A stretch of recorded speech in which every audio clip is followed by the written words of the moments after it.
Hi guys, Dave Cook here from the Cookbook Gaming blog with another contender episode for the Week of Rage Stage 2. Today's review is Turtles in Time on the Super Nintendo by Konami. It's actually the fourth Konami licensed turtle game in the series, and it's a direct sequel to one of the earlier arcade launches.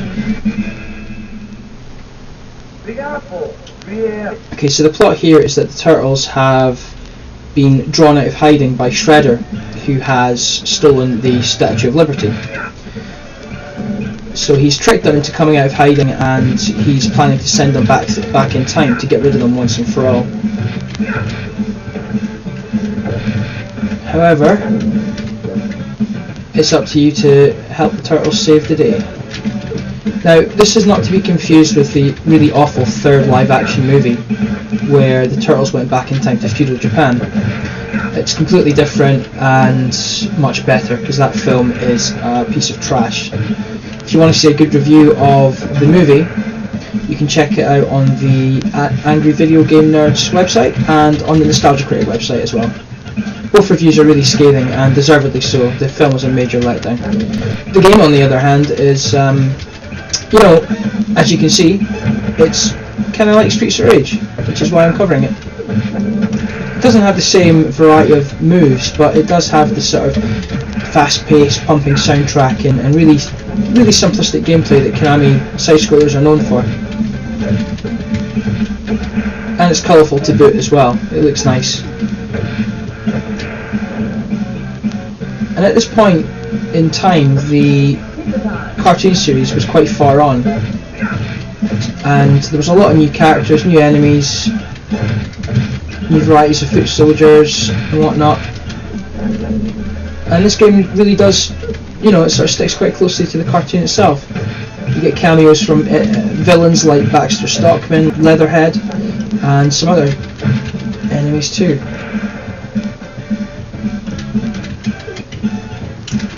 All the characters have their sort of traits, they all have their sort of standard weapons from the show, but I always preferred Donatello. He was my favourite turtle back in the day, and his bow staff has a great range as well. It's perfect for twatting foot soldiers from a distance. I should also point out that this game, while I'm getting absolutely pummeled here, the game is a bit harder than the original arcade release, which actually saw a re-release on Xbox Arcade release, re-release on Xbox Live Arcade a couple of years ago. The foot soldiers are harder in this game than they were in the arcade version, but the bosses are easier. It's a curious switch around.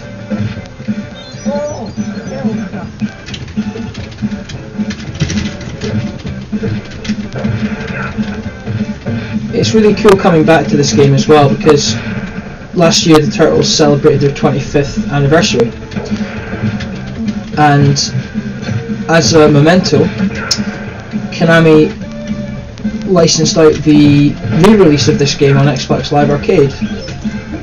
Ubisoft published the Turtles in Time Reshell remake, which was really nice and lovely. Graphics were great, but it retained the same cool gameplay as you can see here.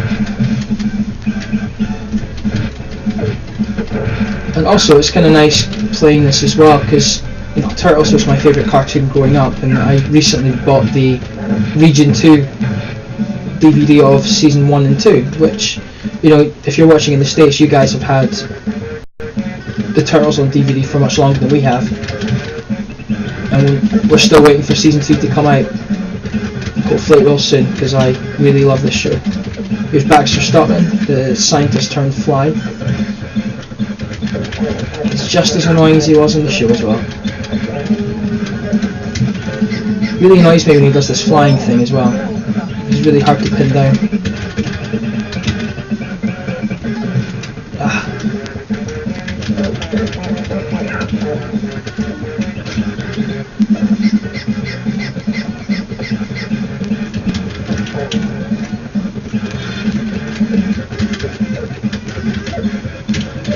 I love how manic the music is here, it's just crazy. It certainly does make you panic. I remember when I was young playing this, getting all worked up at the bosses.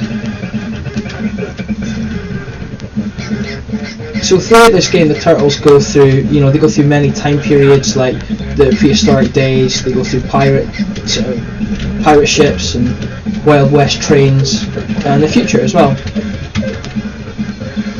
But not only that, they revisited a lot of classic settings as well, like the Technodrome, the sewers, and just lots of locations around New York. In fact, this second level actually apes the second level from the original arcade title. It's a sort of street battle with lots of fire hydrants and cones to knock around. So if you're a Turtles fan or a Streets of Rage fan, I really urge you to check this out on Super Nintendo.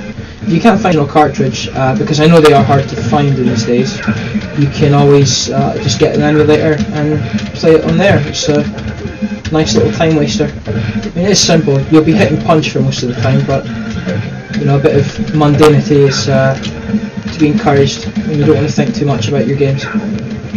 So I'm aware I'm coming to the end of the 10 minutes as well, so I'm going to wrap up this episode just now. Just make sure you check out the blog for more installments of the Contender series this week. Thanks for watching.